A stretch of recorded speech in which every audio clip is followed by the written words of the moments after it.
Kadamtala kurti block কংগ্রেসের deputation কালাগাঙ্গের পাড় পঞ্চায়েতে দ্রুত প্রশাসনিক কাজ শুরুর দাবি। আবারও ত্রিপুরার উত্তর জেলায় রাজনৈতিক অঙ্গনে চাঞ্চল্যের সৃষ্টি করল কংগ্রেস দল। সিপিআইএমের মুখে যেন ঝামা খসি দিয়ে জেলা শাসকের নিকট প্রতিনিধি সুলভ ডেপুটেশন প্রদান করল ত্রিপুরা প্রদেশ কংগ্রেস। মূলত কদমতলা কুর্তি বিধানসভা কেন্দ্রের অন্তর্গত কালাগাঙ্গের পাড় গ্রাম পঞ্চায়েতে দীর্ঘ কয়েক মাস ধরে সরকারি ও প্রশাসনিক সব ধরনের কাজকর্ম সম্পূর্ণভাবে স্থগিত হয়ে পড়েছে। সাধারণ মানুষের গুরুত্বপূর্ণ নথিপত্র যেমন আরওআর কপি, জন্ম ও মৃত্যু সনদ সহ প্রয়োজনীয় পরিষেবা বন্ধ হয়ে যাওয়ায় গ্রামে চরম দুর্ভোগ নেমে এসেছে। এই পরিস্থিতির বিরুদ্ধে কদমতলা কুর্তি ব্লক কংগ্রেসের তরফে জেলা শাসক চাঁদনী চন্দ্রনের নিকট একটা স্মারকলিপি প্রদান করা হয়। পাশাপাশি স্মারকলিপির কপি পাঠানো হয় ধর্মনগর মহকুমা শাসক, ডিস্ট্রিক্ট পঞ্চায়েত অফিসার ও কদমতলা ভিডিওর নিকট। আব্দুল বাছিদ চৌধুরী অভিযোগ করে বলেন, সিপিআইএম পরিচালিত কালাগাঙ্গের পাড় পঞ্চায়েতে কয়েক মাস ধরে সরকারি কাজকর্ম পুরোপুরি বন্ধ। গ্রামের সাধারণ মানুষ দপ্তরের দরজায় ঘুরেও প্রয়োজনীয় নথিপত্র পাচ্ছেন না। এমনকি দুর্গাপুজোর আগেও গ্রামে কোনো সরকারি উদ্যোগে পুজোর কাজ সম্পন্ন হয়নি।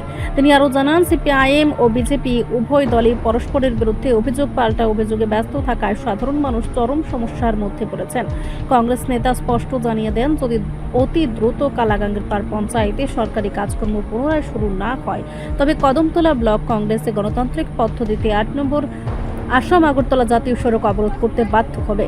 ত্রিপুরা প্রদেশ কংগ্রেসের সাধারণ সম্পাদকের দাবি, প্রশাসন যেন অবিলম্বে পরিস্থিতি স্বাভাবিক করে গ্রামের মানুষের মৌলিক নাগরিক পরিষেবা পুনরায় চালু করে। ডেপুটেশন দলে নেতৃত্ব দেন ত্রিপুরা প্রদেশ কংগ্রেসের সাধারণ সম্পাদক আব্দুল বাছিদ চৌধুরী। উপস্থিত ছিলেন ব্লক কংগ্রেস সভাপতি মানিক লাল দাস, কংগ্রেস নেতা ফখরুল ইসলাম সহ অন্যান্যরা।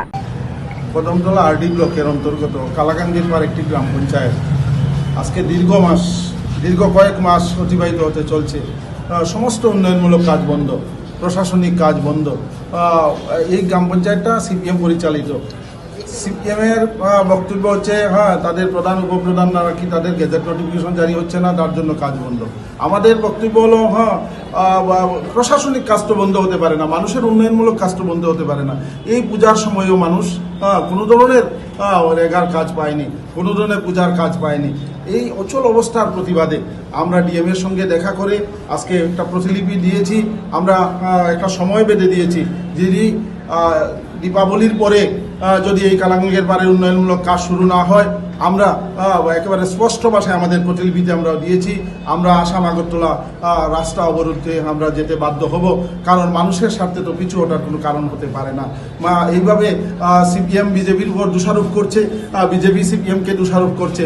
তাদের এই দোষারোপের খেলার মধ্যে সাধারণ মানুষ একেবারে নিঃশ্বাস হয়ে যাচ্ছে। সাধারণ মানুষের উন্নয়নমূলক কাজ বন্ধ হয়ে আছে, আর কপি পাচ্ছে না, জন্ম মৃত্যুর সার্টিফিকেট পাচ্ছে না এই গাঁওসভায়। এমন অচল অবস্থা এই গাঁওসভায় দেখা দিয়েছে। এই অবস্থা তো এই গাঁওসভায় চলতে পারে না। তাই আমরা আজকে 54 কদমতলা কুর্তি ব্লক কংগ্রেসের সভাপতি মানিকলাল দাস, প্রাক্তন সভাপতি নির্মলেন্দু চক্রবর্তী, আমাদের মন্ডলের সভাপতি আলতাফ হোসেন, মন্ডল কংগ্রেসের ইনচার্জ হোসেন, মাইনরিটি কংগ্রেসের চেয়ারম্যান ফখরুল ইসলাম সহ আমরা একটা প্রতিনিধি দল আজকে দেখা করে আমরা ডিএম মহোদয়কে জানিয়ে এসেছি যে কালাগাঙ্গের পাড় গ্রাম পঞ্চায়েতে জনস্বার্থে অবিলম্বে উন্নয়নমূলক কাজ শুরু হোক এবং মানুষ যাতে জন্ম মৃত্যুর সার্টিফিকেট পায়, মানুষ যাতে আরওআর এর কপি পায়, তার ব্যবস্থা ডিএম মহোদয় আমাদেরকে প্রতিশ্রুতি দিয়েছেন। খুব শিগগির তার ব্যবস্থা উনি গ্রহণ করবেন। আমরা এই মুহূর্তে এসডিএম মহোদয়ের সঙ্গে আমরা দেখা করে যাব। ডিপিও মহোদয়কে সাথে দেখা করতে গিয়েছিলাম, উনি শুনেছি যুবরাজনগর চলে গেছেন, ওনাকে আমরা কপি দিয়েছি। এসডিএম মহোদয়কে আমরা কপি দেব এবং কদমতলার আরডি ব্লকের বিডিও মহোদয়কেও আমরা কপি দেব।